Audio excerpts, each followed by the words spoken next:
Hello বন্ধুরা, good morning. তোমরা কেমন আছো? আশা করি তোমরা খুব ভালো আছো। আর আমিও ভালো আছি। হাওড়া জেলার ছোট্ট একটি গ্রাম থেকে আমি কাজল আর তোমাদেরকে সাথে নিয়ে এখন থেকে ব্লগটা শুরু করলাম। আই হোপ ভিডিওটা তোমাদের ভালো লাগবে। আমি প্রায় 4-5 দিন ভিডিও দিইনি, তার কারণ হচ্ছে আমি ভয়েস ওভারটা ঠিকঠাকভাবে দিতে পারছিলাম না। আর তোমাদের সঙ্গে যদি কথাই না আমি ভালোভাবে বলতে পারি, তাহলে আমি ভিডিওটা কী করে পোস্ট করব। তো এখন আমি একটু সুস্থ আছি। আর এদিকে এই যে সংসারের কাজবাজগুলো তোমাদের সঙ্গে আবার নতুন করে শেয়ার করছি। ভিডিওটা সম্পূর্ণ দেখার জন্য অনুরোধ রইল। এদিকে সকালবেলা ঘুম থেকে উঠে সংসারের কাজগুলো সেরে নিচ্ছি, বাসি কাজবাজ সারার জন্য। তো একটু সকালবেলায় উঠতে হয়, কারণ মেয়েরা সকাল সকাল স্কুলে যায়।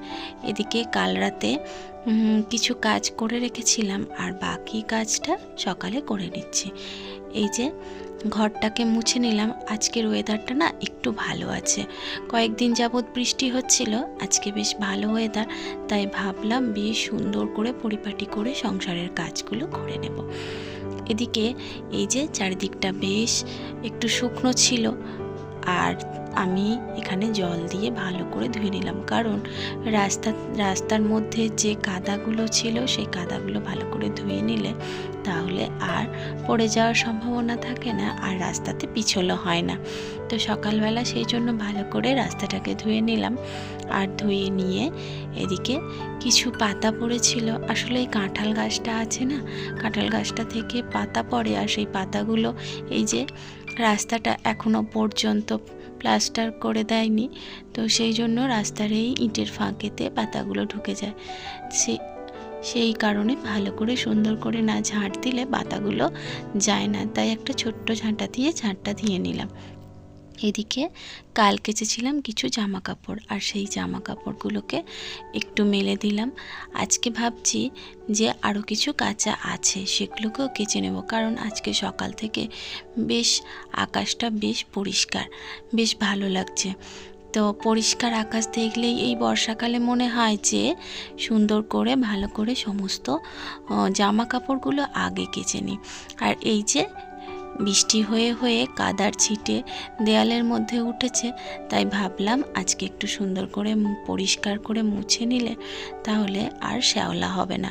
তো এইভাবে 2-3 বার ভালো করে গুছিয়ে সুন্দর করে মুছে নিলে তাহলে আর এই কাদাটাও উঠে যায়, আর শ্যাওলাও হয় না। যখন গ্রীষ্মকালে প্রখর রোদ্দুর থাকে তখন মনে হয় বৃষ্টি হলে ভালো হয়, আর যখন প্রচণ্ড বৃষ্টি হয় তখন মনে হয় একটু রোদ হলে ভালো হতো।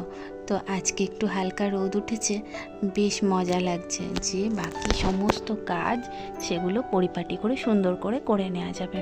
আর এদিকে এরা ঘুমাচ্ছে, আর এদেরকে তুলে নেব। তো দুজনে যাবে স্কুলে, তাই ওদেরকে তুলে রেডি করে নেব। আসলে 2 মেয়ে আমার দুপুরবেলা একদমই ঘুমাতে চায় না। ছোটোর ঘুম পায়, তবুও দুপুর দিকে পড়া থাকে বলে ওকে ঘুমটা পাড়াই না। আর যদিও ঘুম পাড়াই তাহলে ওরা রাতে শুতে অনেকটা লেট করে, আর অনেকটা লেট করলে সকালের দিকে উঠতেও ওদের অনেকটা লেট হয়ে যায়, আর স্কুলে যেতেও সমস্যা হয়। সেই জন্য আমি দুপুরের দিকে ঘুমটা খুব একটা পাড়াই না, তাই একটু তাড়াতাড়ি 9টা-10টার মধ্যে আমি ওদেরকে খাইয়ে ঘুম পাড়িয়ে দিই, কারণ তাড়াতাড়ি যদি একটু ঘুমিয়ে পড়ে তাহলে ওরা তাড়াতাড়ি একটু উঠতে পারবে, আর ওদের ঘুমটা নিড হবে।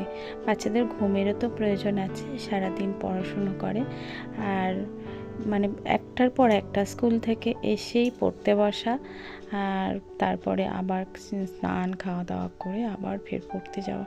সেই জন্য আমি সন্ধ্যের দিকটা একটু চেষ্টা করি যে একটু তাড়াতাড়ি যদি ওদেরকে খাইয়ে ঘুম পাড়িয়ে দেওয়া যায়।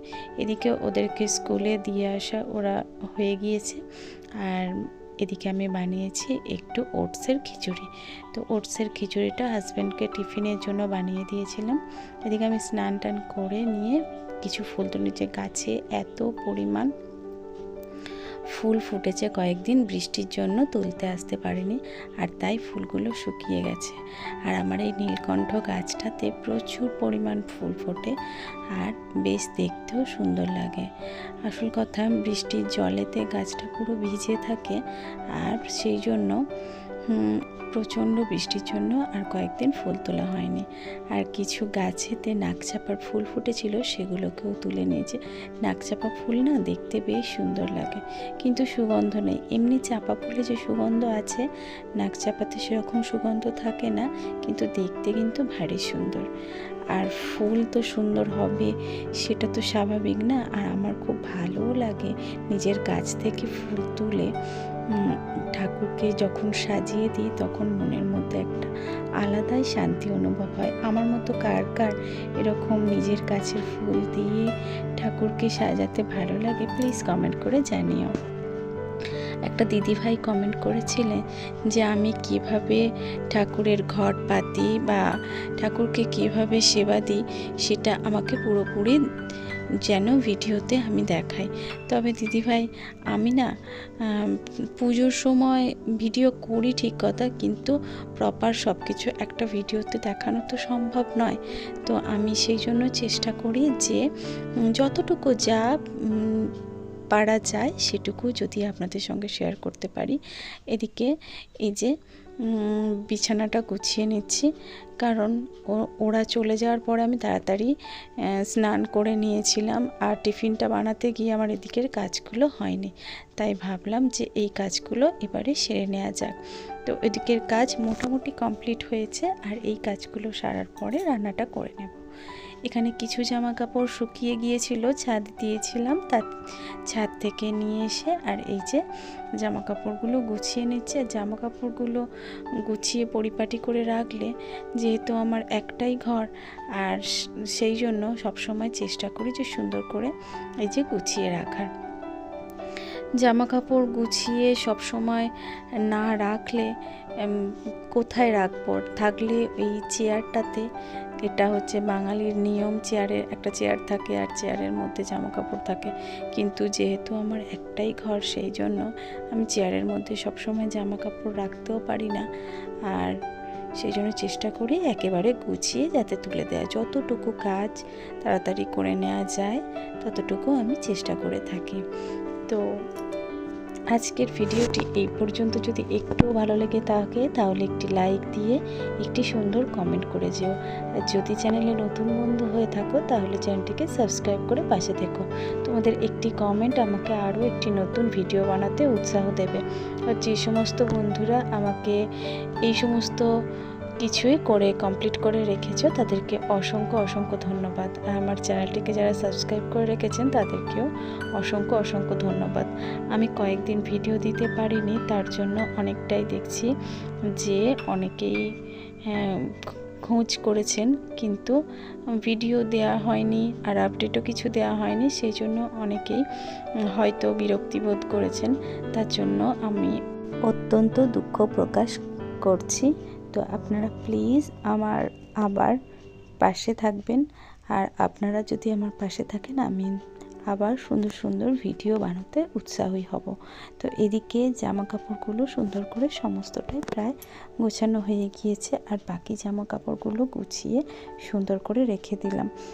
যারা সংসারের কাজগুলোকে আপন করে সব সময় ভাবে যে আমার কাজ আমাকে এগুলো সুন্দর করে করে নিতে হবে, তারা কিন্তু সব সময় চেষ্টা করে যে তার সংসারটাকে পরিপাটি করে রাখতে।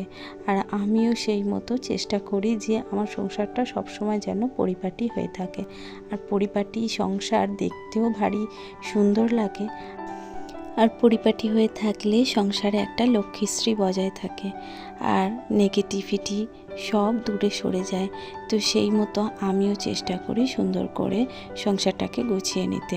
তো আপনাদের সঙ্গে কথা বলতে বলতে এদিকে আমার সমস্ত জামা কাপড় প্রায় গোছানো হয়ে গিয়েছে, আর গোছানো হয়ে গিয়ে বাকি এবারে ঘরটাকে সুন্দর করে ঝাড় নিচ্ছি।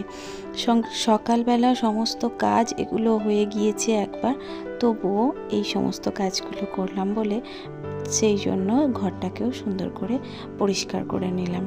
আর কিছু এখনও বাসনগুলো জল ঝরানো ছিল, আর সেই বাসনগুলোকে সুন্দর করে গুছিয়ে নিলাম। জায়গার জিনিস জায়গার থাকলে বেশ দেখতেও ভালো লাগে, আর হাতের কাছে পেলে বেশ সুন্দর করে তাড়াতাড়ি নিতেও সুবিধা হয়। এদিকে এই যে সমস্ত সবজি আমি কুটে নিয়েছি তাড়াতাড়ি, যেহেতু মেয়েদের আনতে যাব সেই জন্য তাড়াতাড়ি করে রান্নাটা সেরে নিচ্ছি। এদিকে কিছু পটল ছিল, সেগুলোকেও ভাজা করে নিলাম। আজ বানাবো উচ্ছে দিয়ে ডাল। উচ্ছে দিয়ে ডাল বানানোর জন্য এদিকে ডালটাকেও সিদ্ধ করে নিয়েছি, আর নিয়ে উচ্ছেটাও একদিকে ভেজে নিয়েছি। আর এই যে এনাদের স্কুল থেকে এনে নিয়ে এদিকে রান্না বান্না মোটামুটি অর্ধেক হয়েছে, আর এখনও অর্ধেক রান্না আছে। এনাকে বললাম যে জামা কাপড়গুলো যেগুলো শুকনো হয়েছে তোল। ও বলল না আমি পারছি না, তুমি তোলো, কারণ আমি টেনে তুলবো আর তারপরে যদি পড়ে যায় তারপর আমাকে বকা দেবে। সেই জন্য আমি আর কিছু বললাম না, জামা কাপড়গুলো তুললাম। কারণ সকালে বেশ রোদ ঝলমলে আকাশ থাকলেও এখন আবার মেঘ করেছে। ছাদে কিছু জামা কাপড় আছে, যদি বৃষ্টি জোরে আসে তাহলে জামা কাপড়গুলো তুলে নেব। সেগুলো একটু ভিজে আছে। আর একদিকে এই যে ডালটা বসিয়েছি, আর একদিকে এই যে করে নেব ঢ্যাঁড়স চিংড়ি। ঢ্যাঁড়স চিংড়ি খেতে আমার পরিবারের সবাই প্রায় ভীষণ ভালোবাসে, কিন্তু এই যে বড় মেয়েটার অ্যালার্জির জন্য কত কিছু খাওয়া মানা করেছে, যেমন ডাল, তারপরে ডিম, চিংড়ি মাছ, এই সমস্ত জিনিসগুলো খেতে মানা করেছে। আর এইগুলো তো প্রিয়, এই খাবারগুলো বাচ্চারা বেশ পছন্দ করে, যেমন মিষ্টি জাতীয় যে কোনো জিনিস। আর ওগুলোই যখন ওকে খেতে মানা করেছো, সেই জন্য খুব খারাপ লাগছে ওর জন্য। আর ওর জন্য আমি অ্যাভয়েড করে চলার চেষ্টাও করছি, কারণ ওর সামনে আমরা খেলে ওরও মনে কষ্ট হবে। তো একদমই তেতো খেতে চায় না, জোর করে বারবার চেষ্টা করি যে অল্প অল্প করে তেতো খাওয়ানোর। তো কথা বললে শোনে, যে একদম খায় না তা না, খায় অল্প অল্প করে। আর এদিকে ওকে খেতে দিয়ে নিলাম, কারণ ওর ভীষণ জোরে খিদে পেয়েছে। আর এই যে আমার ছোটকে স্নান করিয়ে দিয়ে এবারে ওকেও খাইয়ে নেব। আকাশে মেঘ করেছে, আর মেঘ করার কারণে বেশ গুমোট গরম, তাই বলছে যে আমি একটু হালকা কিছু জামা কাপড় পরবো, তাই ওকে পাতলা এই গেঞ্জিটা পরিয়ে দিলাম। আর গরমের সময় তো জামা কাপড় পরে থাকতে চায়ও না, কিন্তু একটা জামা না পরিয়ে রাখলে কীরকম একটা দেখতেও লাগে, তাই এই পাতলা গেঞ্জিটা দিলাম। এই যে উনি পাউডার মাখতে ভীষণ ভালোবাসেন, আর পাউডার মাখার জন্য তো বারবার বিরক্ত করে যে একটু বেশি করে পাউডার যেন দেওয়া হয়, কোথায় কোথায় দিতে হবে তাও দেখিয়ে দেয়। আর এই যে ওকে আবার টুকুটাও পরিয়ে দিতে হয় সুন্দর করে, একটা কাজলের বড় করে টিপ পরালে বেশ খুশি হয়। আর এদিকে দেখলাম আকাশে আবার মেঘ করেছে, তাই ছাদে যে জামা কাপড়গুলো ছিল সেগুলো তুলতে চলে গেলাম, কারণ কখন আবার বৃষ্টি নামবে। চলো বন্ধুরা, আজকের ভিডিওটি এই পর্যন্ত। ভিডিও যদি ভালো লাগে তাহলে চ্যানেলটিকে সাবস্ক্রাইব করে পাশে থেকো। সবাই সুস্থ থেকো, ভালো থেকো, সকলকে ভালো রেখো। দেখা হবে পরের ভিডিওতে।